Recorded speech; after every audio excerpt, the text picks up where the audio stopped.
All right. You and I both know your home in Irvine would take no time to sell, but that's not the only equation.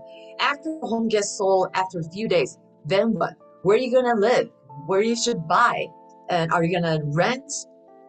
I'm going to share with you all the different ways I've been helping my client with to answer that difficult question.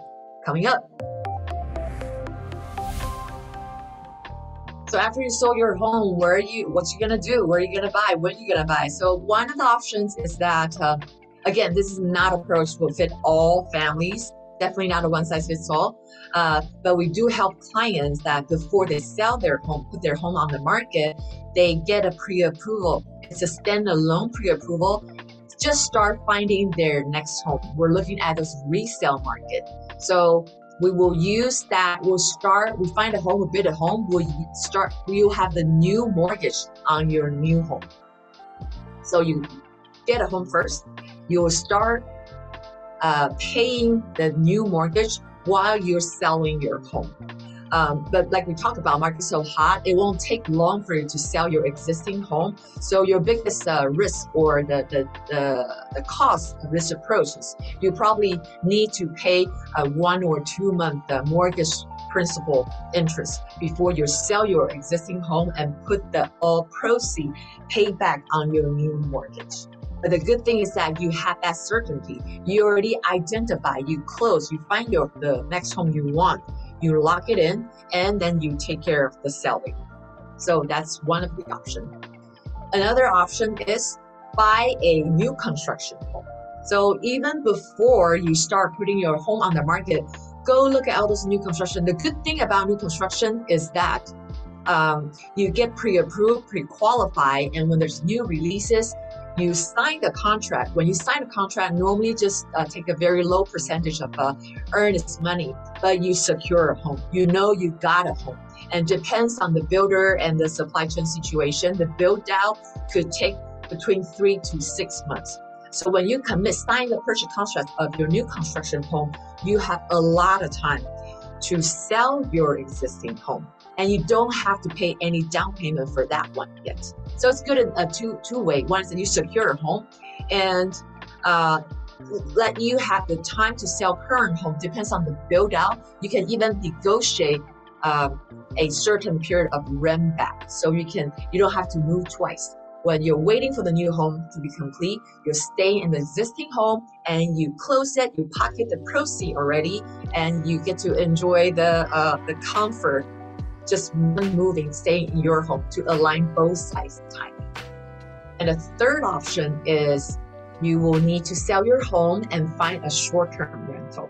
I know it's not perfect ideal, but just hear me out.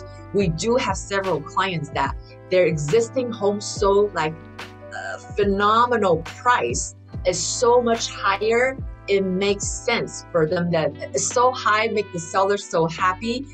They're willing to move twice because the equity, the money they're gaining is justify the hassle to move twice. So this is one case that one of my clients, they are a family with a young daughter, both working from home. So when we're talking about putting the market on to sell, it's everybody insists that we don't want to move. But we end up getting an offer that's $60,000 higher than their list price. So that's when the equation, the formula makes sense. We know that initially they say, we don't want to, but then again, they don't want to leave the money on the table.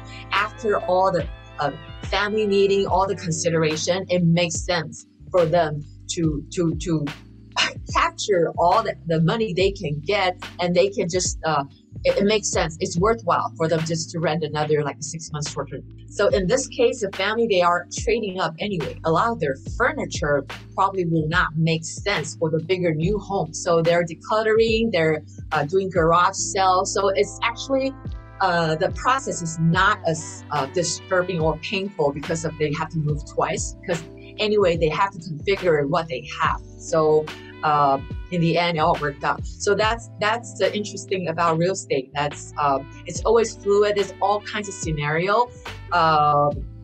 That's why you need someone that experienced to help you to navigate through all the process and to weigh, to compare all the different combination, what's the best case at that point for all the stakeholder, for you and your family's best interest.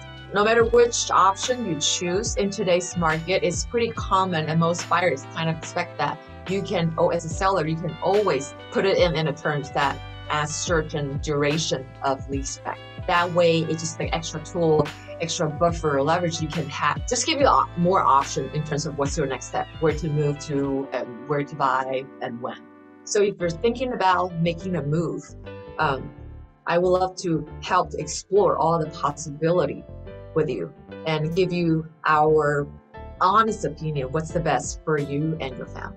Selling your home is easy, but buying a home is quite some challenge in today's market. No two families are the same. We'll customize the plan for you and your family. Let me share with you my expertise and help you navigate through this process.